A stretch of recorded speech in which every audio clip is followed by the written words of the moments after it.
1920s, Germany, in the small town of Herzogenaurach. Two brothers stood side by side, bound by blood, and a single dream to build the best athletic shoes the world had ever seen. Their names were Adolf and Rudolf Dassler. Together, they would launch a company that would change sports forever. But what began as a story of family and ambition would turn into one of the bitterest rivalries in business history. This is the story of Adidas and Puma, and how two brothers became enemies. Adolf, nicknamed Adi, was quiet, thoughtful, obsessed with detail. He loved working in solitude, perfecting the shape of soles and the feel of leather. Rudolf, Rudi, was the opposite. Outgoing, loud, charismatic. He was a born salesman, and together, they were the perfect match. In 1924, they founded the Gebruder Dassler shoe fabric, the Dassler brothers' shoe factory, operating out of their mother's laundry room. Supplies were scarce. Power cuts were common. But Adi worked tirelessly, sometimes by candlelight, crafting shoes by hand. His dream was clear: to build athletic shoes that gave athletes a real edge. But their real rise came in 1936, the Berlin Olympics. That summer, the world watched as Jesse Owens, an African-American sprinter, dominated the games, wearing Dassler shoes. He won 4 gold medals, humiliating Hitler's Aryan supremacy myth on German soil. And the Dassler brothers' shoes, they were suddenly famous across the world. Sales exploded. But just as the brothers were hitting their stride, the world went to war.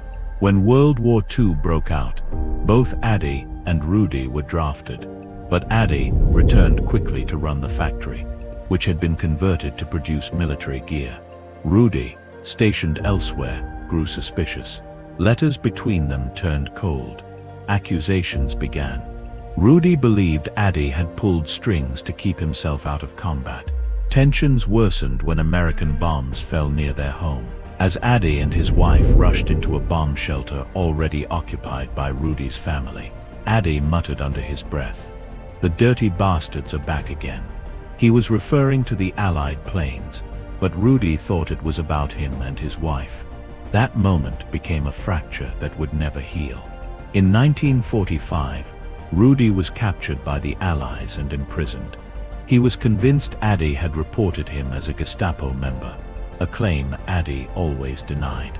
In 1948, they split the company for good. Adi took one half of the factory and founded Adidas, a blend of his name, Adi Dassler. Rudi took the other half, and after briefly calling his company Rudi, changed the name to something punchier, Puma. And just like that, a sleepy little town in Bavaria became a battleground, not of guns but of shoes. Herzogenaurach became known as the town of bent necks, because locals would look down at someone's shoes before speaking, to see which side they were on. The rivalry wasn't just corporate, it was personal. Each brother built his own factory on opposite sides of the river. They created rival football clubs, sponsored rival athletes, hired rival employees, often poaching them from each other. Even marriages between Adidas and Puma families were rare and often frowned upon. But despite the hostility, both brands thrived.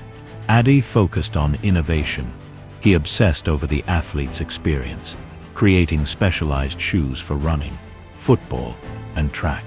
In 1954, he created lightweight cleats with screw-in studs for the German national football team. That year, Germany defeated Hungary in a shocking upset to win the World Cup. Adi's shoes were credited for giving players better traction on wet grass. Overnight, Adidas became a household name. Rudi, on the other hand, was a master of promotion. He focused on bold marketing moves, signing charismatic athletes, and pushing Puma into the spotlight. In 1952, Puma introduced the Super Atom, the first football boot with screw-in studs. By 1960, they were outfitting Olympic sprinters, footballers, and even boxing legend Muhammad Ali. But the most iconic moment came in 1968, at the Mexico City Olympics. American sprinter Tommie Smith had just won gold in the 200-meter race. As he stood on the podium, he raised a black-gloved fist in protest, one of the most powerful political gestures in sports history. Next to his feet, placed deliberately, was a single Puma shoe. That image was seen across the world, and Puma became a symbol not just of performance, but of bold cultural relevance. Meanwhile, Adidas wasn't far behind. In the 1970 World Cup, Brazil's legendary Pelé took the field. Just before kickoff, he bent down to tie his shoelaces, giving millions of viewers a clear shot of his Adidas boots. It was subtle, but legendary. The Pelé Pact, an agreement between Adidas and Puma, not to sponsor the world's most famous player, had been broken. It was war again. Throughout the 70s and 80s, the rivalry shaped modern sports marketing. Adi and Rudi never reconciled. They never spoke again.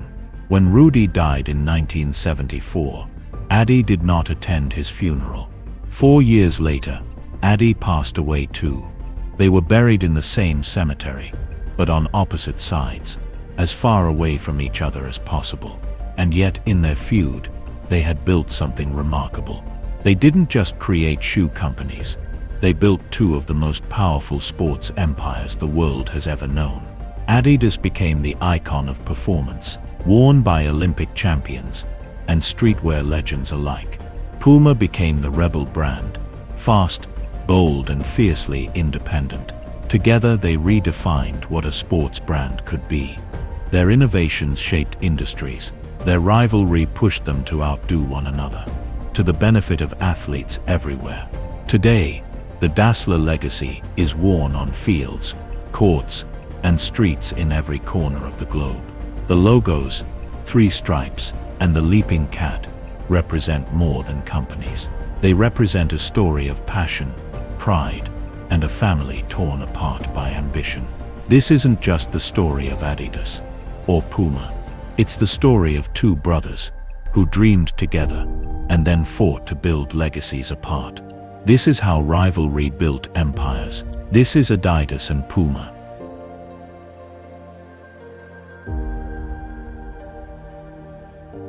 If you enjoyed this video, I highly recommend watching this next one. It's just as powerful.